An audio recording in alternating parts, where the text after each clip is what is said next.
Assalamualaikum warahmatullahi wabarakatuh. Sampurasun. Halo sahabat-sahabat, kita berjumpa lagi di channel Aja Sumarja, channel yang mengupas tuntas tentang bahasa, seni, sejarah, dan budaya Sunda. Pada pertemuan kita kali ini saya akan membahas tentang mengenal adat Munjungan di daerah Sunda. Sebelum saya membahas materi ini, bagi sahabat-sahabat yang belum subscribe, silahkan subscribe terlebih dahulu dan bunyikan lonceng notifikasi ya sebagai dukungan dan apresiasi ke channel ini, supaya sahabat-sahabat tidak ketinggalan materi dan informasi terbaru dari channel ini. Dan bagi yang sudah saya ucapkan terima kasih.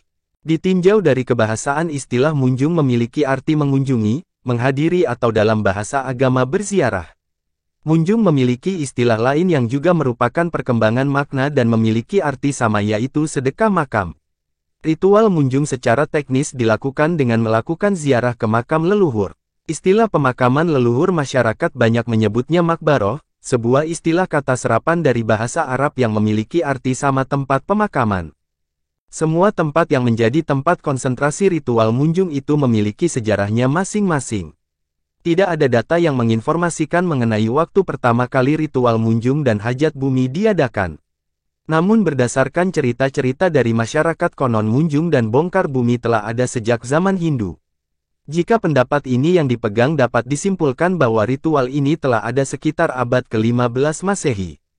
Dari segi kronologis sejarah, ritual munjung ini merupakan penggambaran pergantian musim yang dilaksanakan secara 3 tahap, yaitu munjung, bongkar bumi, dan kemudian diakhiri dengan ritual mapaksri.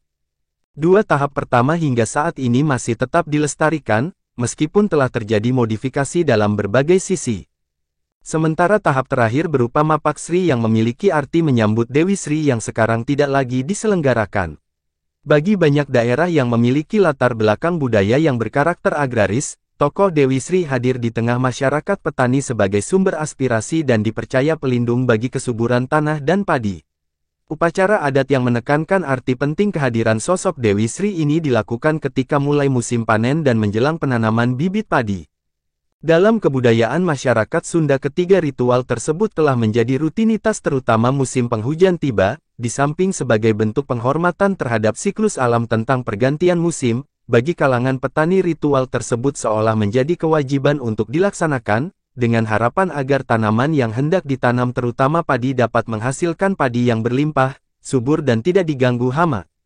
Begitu pula ketika memasuki musim panen ada upacara adat yang dilakukan oleh para petani yang dikenal dengan mipit, yang berarti mengawali musim panen.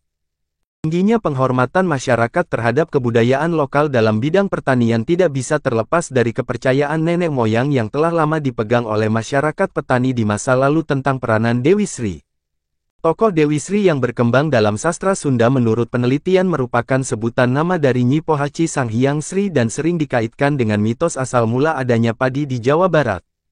Dalam banyak literatur terutama kehidupan masyarakat Sunda, Dewi Sri merupakan tokoh yang cukup terkenal di kalangan petani. Tokoh Dewi Sri sering diidentikan dengan Dewi Padi, Dewi Kekayaan, Dewi Kesuburan, dan Dewi Kemakmuran. Oleh karena posisinya sangat sentral, masyarakat petani pada masa lampau sangat memberikan penghormatan terhadap keberadaan Dewi Sri sebagaimana terlihat dalam adat istiadat dan tradisi budaya Sunda. Dalam memperlakukan padi, masyarakat petani Sunda khususnya daerah pedesaan tidak akan bersikap sembarangan, dan mengambil sikap sangat berhati-hati, penuh kasih dan hormat sebagaimana memperlakukan manusia yang dikasihi dan dihormatinya. Dalam penelitian yang lain menyebutkan adanya keterkaitan Dewi Sri dengan konsep ibu dalam kebudayaan masyarakat agraris. Sri dianggap sebagai lambang atau perumpamaan biji tanaman. Biji harus ditanam di dalam tanah terlebih dahulu dan biji akan hancur apabila tanaman itu tumbuh. Uraian singkat inilah yang kemudian berkaitan erat dengan menjawab mitos asal mula adanya padi yang dilukiskan tumbuh dari biji tersebut. Berbeda dengan cerita lainnya, ketokohan Dewi Sri di Indonesia banyak kemiripan dan memiliki hubungan dengan tokoh cerita di India. Adapun mitos Dewi Sri dari India hanyalah memperluas mitos padi yang telah ada di Indonesia. Sementara itu berdasarkan penelusuran sejarah, tokoh Dewi Sri merupakan penjelmaan dari Putri Prabu Sri Mahapunggung dari Kerajaan Purwacarita yang bersaudara dengan Raden Sadana, dan cerita Dewi Sri sebagai bidadari istri Dewa Wisnu di Kahyangan. Akibat dikejar-kejar oleh Kalagumarang lalu turun ke dunia. Tampilan Dewi Sri sebagai tokoh dan sekaligus sebagai pusat magnet dalam struktur budaya Munjung, Bongkar Bumi, dan Mapak Sri menunjukkan bahwa ritual tersebut memiliki ketergantungan dengan dunia gaib. Dalam studi antropologi perilaku masyarakat semacam itu dapat tergolong pada kelakuan keagamaan atau religious behavior.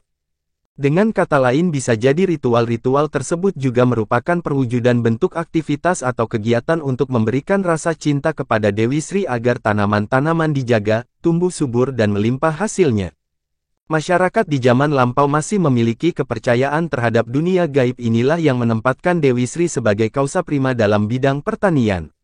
Walaupun tata cara ritual Munjung, Bongkar Bumi, dan Mapak Sri tersebut banyak dipengaruhi Hindunya, namun pelaksanaannya hingga kini mengalami perubahan dalam berbagai sisi disesuaikan dengan kearifan lokal budaya yang ada di tempat masing-masing. Demikianlah tadi materi tentang mengenal tradisi Munjungan di daerah Sunda. Sampai di sini dan sampai jumpa lagi pada pertemuan berikutnya dengan materi dan informasi yang baru dari channel ini dengan diakhiri walafu minkum. Wassalamualaikum warahmatullahi wabarakatuh.